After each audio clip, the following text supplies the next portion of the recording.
Hola a todos, soy Andrés Felipe Flores y el día de hoy vamos a hablar de Minoca en menos de 10 minutos. Lo primero que tenemos que entender o tener claro respecto al Minoca es qué es lo que significa.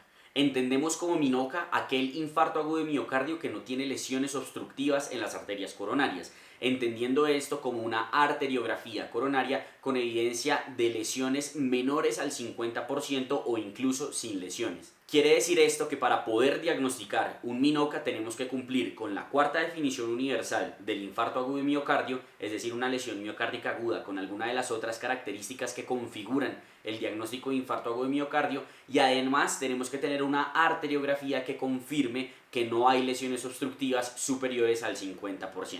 Con esto claro, lo que podemos mencionar es cuál es la importancia como tal de esta entidad, y lo que podemos decir es que representa más o menos entre el 5 y el 6% de todos los infartos agudos de miocardio que se presentan a nivel mundial. En cuanto a la presentación clínica, esta entidad realmente es muy semejante a la del infarto agudo de miocardio clásico debido a placa aterosclerótica. Va a presentarse con el dolor torácico, retroesternal, opresivo, etc. Sin embargo, va a diferir en algunos aspectos. El primero de ellos es que va a ser más común en mujeres que en hombres. El segundo es que va a ser más común en pacientes de edad más temprana de lo que suele dar un infarto agudo de miocardio debido a aterosclerosis.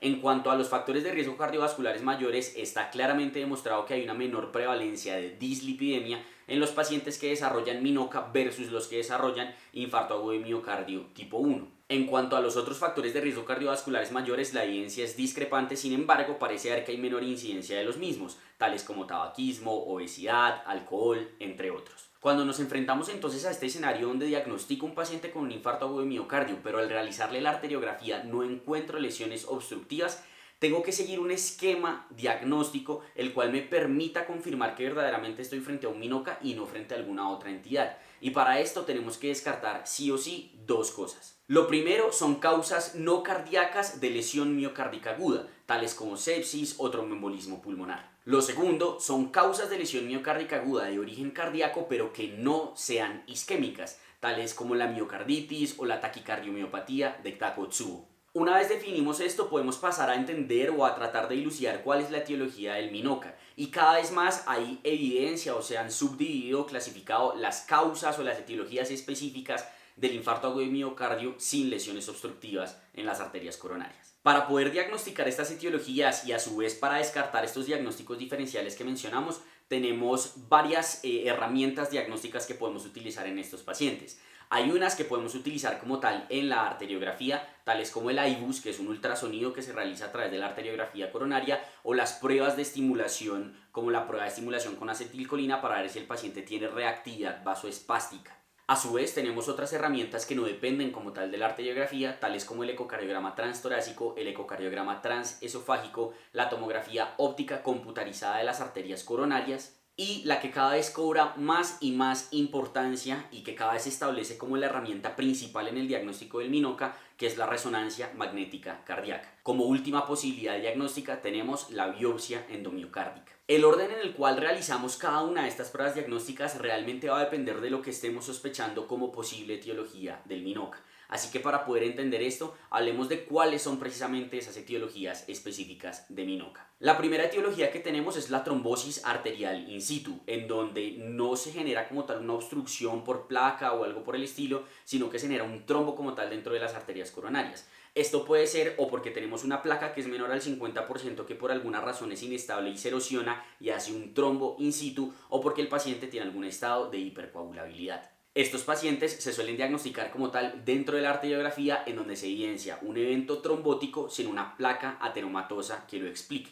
La segunda causa específica que tenemos en estos pacientes es el vasoespasmo o la angina vasoespástica, en donde tenemos pacientes que por diversas razones generan vasoespasmos de forma intermitente a nivel de las arterias coronarias y pueden sufrir incluso infartos agudos de miocardio y cambios dinámicos en el electrocardiograma. Estos pacientes usualmente los diagnosticamos a través de la prueba de estimulación con acetilcolina. Por otro lado, tenemos la disección espontánea de las arterias coronarias, que es mucho más común en la descendente anterior y en pacientes jóvenes, mujeres y usualmente embarazadas, que muchas veces tienen de base algo de trastorno de tejido conectivo, sea displasia fibromuscular o algo por el estilo, y ante un estímulo catecolaminérgico o por ejemplo ante el pujo del embarazo, hacen una disección espontánea de la arteria coronaria y sufren el infarto. Este también se suele diagnosticar como tal en la arteriografía. Cuando no nos enfrentamos a ninguna de las etiologías anteriores que se diagnostican como tal en la arteriografía y usualmente en el contexto del paciente que tiene coronarias muy sanas, no tiene absolutamente nada de placas ateromatosas, muchas veces lo que podemos pensar es la enfermedad microvascular. Y algo importante a tener en cuenta es que la enfermedad microvascular o angina microvascular puede ser tanto una causa de minoca como un efecto de un infarto agudo de miocardio previo, y es algo importante a considerar y a diferenciar. Para poder diagnosticar esta etiología, usualmente lo que se hace es o realizar una reserva de flujo coronario con adenosina que sea menor a 2, o evidenciar como tal una enfermedad de flujos lentos en la arteriografía. Y la tercera opción diagnóstica que tenemos es que uno haga una prueba como tal de vasorreactividad con acetilcolina, y a pesar de que no se evidencia vasoespasmo en las arterias coronarias que hay en la que se ven como tal en la arteriografía, el paciente desarrolle síntomas, lo cual nos habla de un vasoespasmo a nivel de la microvasculatura, que realmente es el 70% de la circulación coronaria y que no podemos ver como tal en la arteriografía. Y por último tenemos el mismatch o el desbalance entre el aporte y la demanda de oxígeno, en el cual pues digamos que tenemos que tener una etiología clara que pueda llevar a este desbalance, tales como una taquicardia severa, anemia severa, insuficiencia respiratoria aguda severa, que por el desbalance entre el aporte de oxígeno y la demanda que tiene el corazón en esos momentos pueda llegar como tal a isquemia miocárdica. En cuanto al manejo como tal de estos pacientes, tenemos muchas dudas realmente en cuanto a cómo realizarlo porque hay muy poca evidencia al respecto. Lo más fácil es cuando tenemos una etiología específica. Si es por anemia severa, se transfunde al paciente. Usualmente si es por vasoespasmo, se pueden utilizar medicamentos como los calcioantagonistas. Sin embargo, la duda está cuando tenemos esos pacientes que tienen unas lesiones que no son obstructivas, que tienen diagnóstico de angina microvascular, en las cuales queda realmente duda si hay algo o no de componente aterosclerótico en esos pacientes. Una subpoblación del estudio Sweetheart trató precisamente de mostrar cuáles eran aquellas intervenciones que utilizamos de rutina en el infarto agudo de miocardio clásico que realmente tuvieran algún impacto en los pacientes con minoca. Y lo que se vio es que aquellas que realmente tienen impacto son el uso de las estatinas y el uso de los inhibidores del eje renina-angiotensina-aldosterona, sea IECA o ARA2, con una tendencia a también un desenlace favorable aunque cruza la unidad en los betabloqueadores, pero sin una evidencia clara para el uso de la antiagregación dual. Sin embargo, esto no quiere decir que a nadie que tenga minoca le ofrezcamos como tal la antiagregación dual con aspirina y clopidogrel. Si uno tiene la sospecha de que puede tener algo de etiología aterosclerótica, sobre todo porque tiene placas, por ejemplo, entre 50 y 30%, es angina microvascular, en esos escenarios usualmente se prefiere dejar el manejo con antiagregación dual, tal cual como se dejaría en el infarto agudo de miocardio tipo 1.